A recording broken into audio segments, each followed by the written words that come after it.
Bonjour. Bonjour madame. Ils vous disent bonjour. Bonjour. Donc regardez là-bas. Regardez avec votre œil droit. Vous voyez, il y a le docteur qui est là-bas. Oui. Vous le voyez à la télévision? Vous voyez la dame ici? Vous voyez là. Donc on a avec la fille Mme Robichon qui est présente aussi. D'accord, Qui est bonjour là. madame. Bonjour. Il y a une partie encore qui est inflammatoire en bas à gauche. Oui. Oui.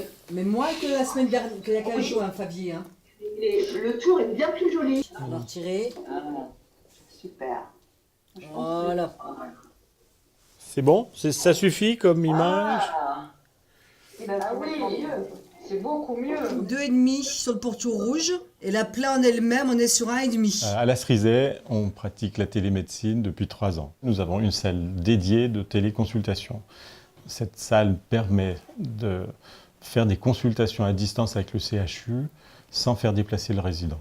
On a en direct l'avis d'un médecin spécialiste et d'une infirmière spécialiste sur le CHU, ce qui permet d'avoir une réponse immédiate sur le traitement à effectuer. Moi, je continuerai à doucher la plaie. Je pense que cette dame, il lui faut un savon un peu gras parce que la peau est effectivement sèche, un peu de sérum autour, ça irait bien pour protéger. Et puis sinon, l'évolution, elle est jolie. Maman avait une plaie sur l'autre jambe et donc elle avait exactement le même genre de pansement et on a vu que grâce à ces téléconsultations, la plaie s'était complètement résorbée. Donc pour nous, c'est très bien, ça évite tous les allers-retours. C'est très fatigant, elle a 94 ans. Bon, elle n'a pas besoin de ça. Si on peut faire autrement, c'est mieux. Rien que pour l'emmener de sa chambre dans le cabinet de consultation, c'était déjà compliqué.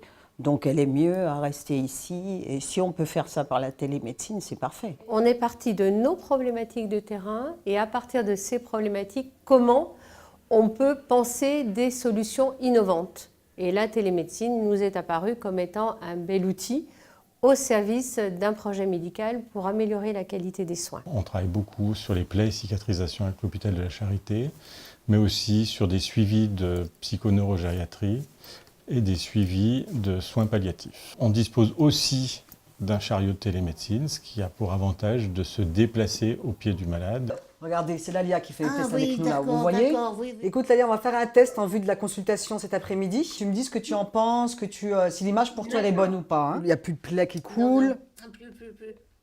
Ah non, non. Je suis Donc bien voilà. jolie alors. Vous êtes bien jolie de la jambe. Moi, je préfère rester ici et ne pas aller à l'hôpital. Vous savez, l'hôpital, on a toujours peur. Tandis que là, non, ça va tout bien. Je suis bien chez moi, là. Notre chariot de télémédecine, il est récent, mais il est très apprécié. C'est vraiment un outil qui est pratique. Et l'avantage qu'on voudrait à l'avenir, c'est connecter les autres médecins. Si on appelle un médecin traitant pour voir un résident, il va mettre 1 heure. Le temps de venir, le temps de le sculpter, il va prendre 1 heure dans son temps. Alors qu'avec un examen de téléconsultation, il va mettre 20 minutes. Ce qu'on souhaite aussi après, c'est d'adapter des appareils.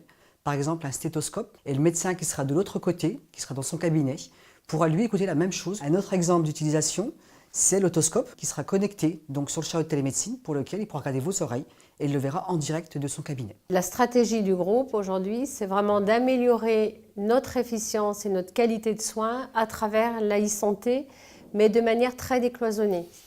Voilà, je vous laisse tranquille. Merci. À bientôt, à demain. Merci. Je vous en prie. Merci beaucoup. Merci, Je vous en on prie. y va. Vous voulez que je la remonte ou... Non, vous y allez?